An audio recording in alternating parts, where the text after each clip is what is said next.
Uh-huh. Woo! Whoa!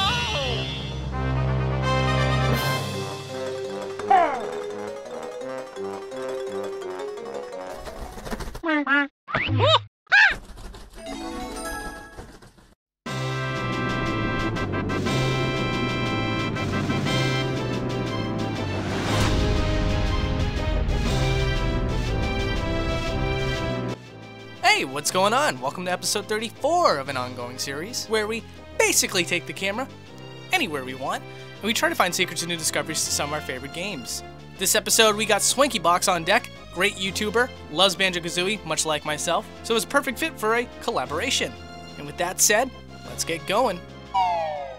So first up is the intro sequence, because it's all cutscene, and anything that's cutscene in Banjo Kazooie oftentimes hides a lot of cool stuff behind the scenes. Like for example, the rare logo is already at the bottom waiting for its cue to rise up, and when the bug hits it from the back, it actually falls forward into a bend.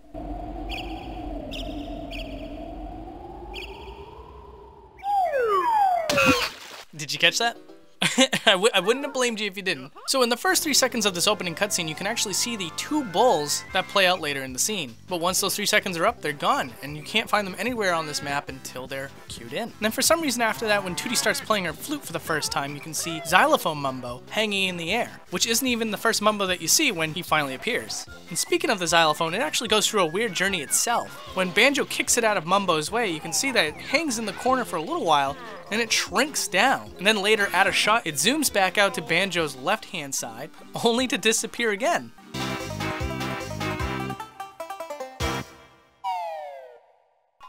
Alright, now it's time to cover about 1 billion things in the file select menu. One of the first things that I noticed that was actually really neat is that this is one of the few times where Kazooie is actually always in Banjo's backpack.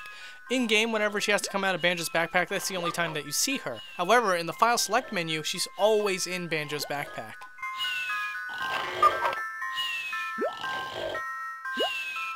And then over at the cuckoo clock, we can find the cuckoo bird. And I was wondering what happens when the bird actually goes back into the house, or the clock. And it's actually really strange. The spring that is connected to the cuckoo bird has a locked position that is just behind the door. And no matter where the cuckoo bird is during its animation, the tail end of that spring will always remain in that one spot. And then also when the cuckoo bird goes back all the way into the house, it kind of has like a recoil to it before it shrinks down and disappears. Yeah, I'm with you, Kazooie. What is Banjo playing exactly? Now, I know that the sound effects are coming from Donkey Kong Land for the Game Boy, and that's a cool bit, but I need this game explained. I don't understand what this is supposed to be. It's just 3 dots with a border. Not a very exciting game if you ask me. And if we take the camera underneath Banjo's chair, what do you think we'll find? That's right, it's the spring to Banjo's ejection button for that secret scene when you select File 3. With the amount of things that turn invisible, it's really surprising to see that they actually have it all coiled up, ready to go.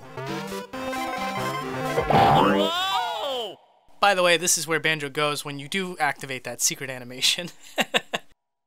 Which only begs the question what happens to Banjo in the other secret animations. For example, the one where Banjo's making porridge, he gets taken through a secret trap door. Now what happens to him after that is a little interesting. He's apparently very happy with his little ladle on the other side of the wall. And in the last file select, Banjo's cast into the void. So deep in fact that had I not moved the camera towards his direction, it would have completely engulfed him and we would have never seen his model. It's a really sad fate. So again, to get through more cutscene, we're now checking out Gruntilda. In this particular scene, you can actually find that there's one unique part about it, where we're looking at Tootie from the cauldron pot. Now if we zoom the camera out, we can see that the only thing that's actually there is Gruntilda's arms. In fact, the cauldron isn't even all there, it's only a small fraction of the cauldron. Next up is Banjo's house, and when you look outside the door, you can see a good amount of what the developers intended for you to see, but if we take the camera through the wall, we can see just how much there actually is. Now granted, it's not much, but since we can remove the skybox and the fog, there's no illusion of what's actually here.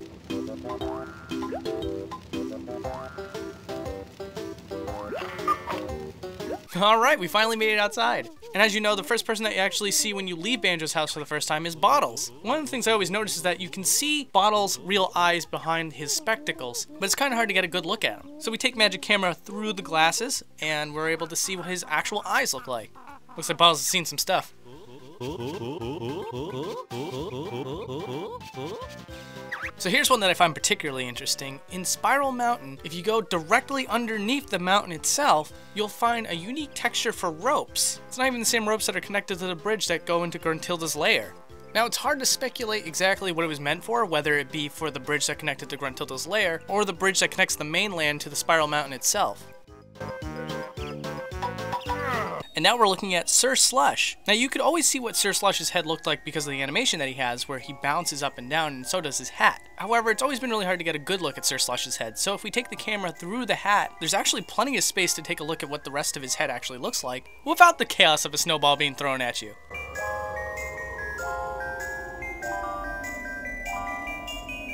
Now, while we're on the subject of ice, I figured we'd talk about the ice key. Now, there isn't a whole lot to talk about here, but I know that if I left the ice key out, lots of people would be in the comment section asking about it. So I gave it a little bit of a rep here. Now, there's not too much to talk about, but there is something interesting about it. While the room is a cave, there is an inner layer of ice that also surrounds the key. And what's even more surprising about this ice bubble is that the top layer is not just a flat surface, it actually meets into a cone. Now, I couldn't find too much to talk about with Mad Monster Mansion, unfortunately, one of the better stages. So I thought this would be a great time to talk about the Skybox of the game. Now, with many N64 games, the Skyboxes are actually typically small in size, but they always rest in a certain spot in the player's camera position, much like how the HUD worked in the Metroid Prime episode. So when we start to move the camera around freely, you can see the Skybox for what it really is. And what's really cool about Mad Monster Mansion is that there's a moon hanging in the sky, and it looks like it's moving to the left, but in reality there's actually a separate texture for haze that moves in front of the regular Skybox. And when we adjust the camera in the right spot, you can actually see the layers.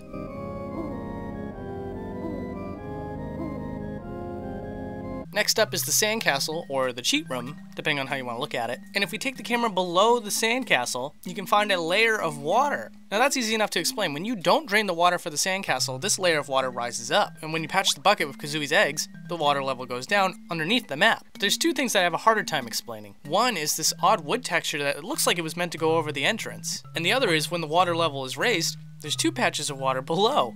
Now, actually, I think I can explain this. I think when this water level goes down, these two patches of water rise up to give you that water level when the sandcastle is drained. But as for the wooden plank, I have no idea. Maybe it was originally intended for you to be trapped inside that room when the crab tries to attack you, but I mean, that's just a guess.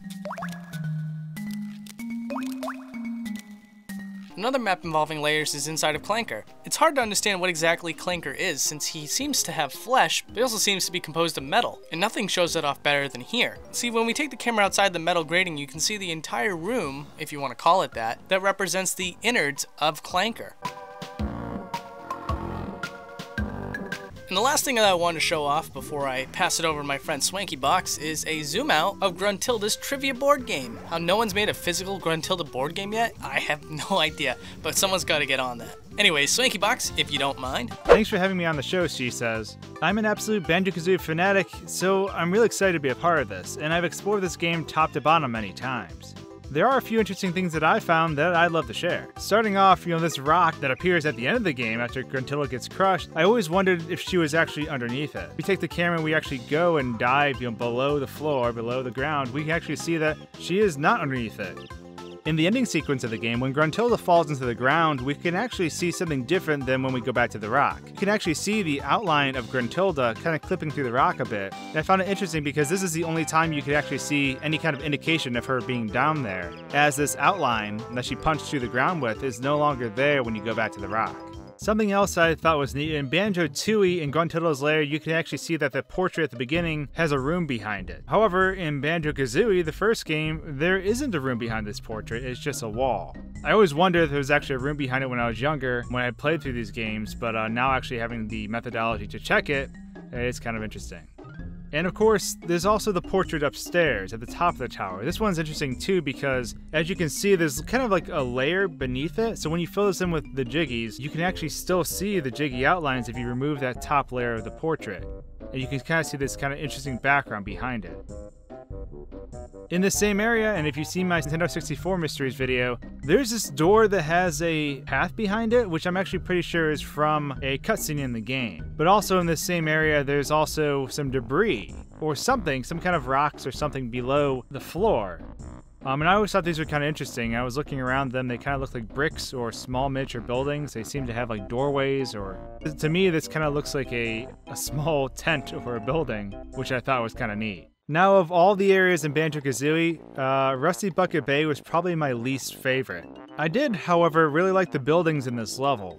And just besides the buildings, you know, the sunset or this land around this area, I want to know why these buildings were here and what was this great vast desert or ocean or whatever we're seeing, what that actually was.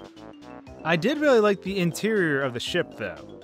This big clockwork engine type area with this bottomless pit where you could see all this pipework. I always tried to get on the pipework down below, but it was kind of neat to actually take the camera down and see all these pipes and this, you know, the structure up close without actually dying. Now in Rusty Bucket Bay, there's also this poisoned water area that's contaminated, and this water always bothered me because it hurts you, but you can never actually see below the surface of the water. You couldn't dive down into it. But kind of taking the camera down for a look and actually through this layer, you can actually see that it's kind of cool down there. It's actually pretty deep, and it's like this magenta color at the bottom. Now, of course, Banjo Kazooie has all kinds of wall monsters, but these wall monsters are interesting because their heads only pop out normally. So if we take the camera behind it, we can actually see that their head is just sitting there idly. Now, this bird has a body because when you do kill it, its body does fall out, but for the fact of it being in the wall, it does not have its body attached. However, these other kind of monsters that come out of walls, they do have their full body or their worm-like structure actually there. And they appear in this hole once you get near. Other than that, they disappear though. The wall monsters in Mad Monster Mansion sort of follow this same concept. The monsters disappear entirely. And something worth noting is that the paintings actually have a unique texture that is shown ripped to the player, but when the painting's not ripped, it shows the full image. Now, I really love forest levels, so Click Clack Wood was obviously very awesome to me. I always want to look up into the trees, so that's actually what I'm doing right here. I'm taking the camera up in the lobby to the top of the winter tree, just to see how far it goes up. And it goes quite a ways, as you can see, up into the Skybox. Now, this is actually the tree in the level during springtime, and as you can see, the tree goes up higher than the clouds that you normally can't see past. It goes up a good, another good chunk, and you can see actually right here that it does continue up into the Skybox. Now the credits to this game are really interesting because obviously, the camera cuts around a lot, but there's a lot of hidden things in the background. So, this woman who's walking with the fruits, the melons and the bananas and whatever that is on the platter, when she gets around the island, she actually teleports to the top of the island in an area you can't see. Now this is up above everyone else. And this is a later scene right here where she actually walks into the ocean and just disappears. So when Mubbo starts to show you photos and things like that, you can actually kind of move the camera out. You can see his arm just kind of disconnected, wiggling the photo there. But this juxtaposition is kind of interesting and kind of funny to see. The last thing I want to talk about actually doesn't happen until near the end of the credits. Captain Blubber actually appears behind the island before he gets on his jet ski, and he's stuck in his default model pose. So when people create 3D models, typically they have the arms stretched out, and he's in this pose before he actually gets on the jet ski, and I thought that was kind of cool. I typically played through this game never knowing he was back there in that position before he came around the island, so it's kind of neat to see this perspective on it.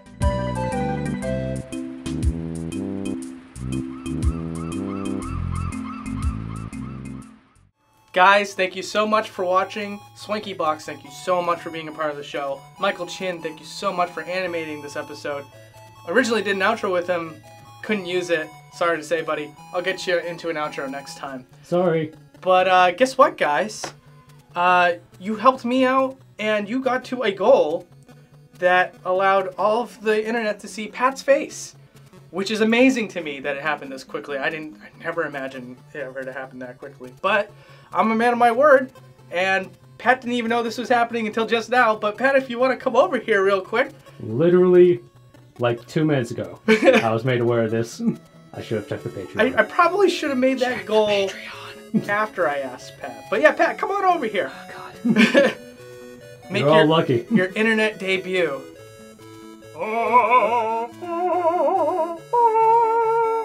Rise, my child. What's going on, Pat? How's it going, Derek? It's going great. Guys. Howdy, internet. This is not scripted at all, so, It never is. Well, Pat, what's the 2 entries this week? You tell me. Because I came into this blind. Skyward Sword and a link to the past. Yeah, I'm I can dig those. making modern versus retro, fight it out. So let me know which episode you want to see, and we'll take care of it next week. Say bye to the people, Pat. Adios, Internet. Later. Cool.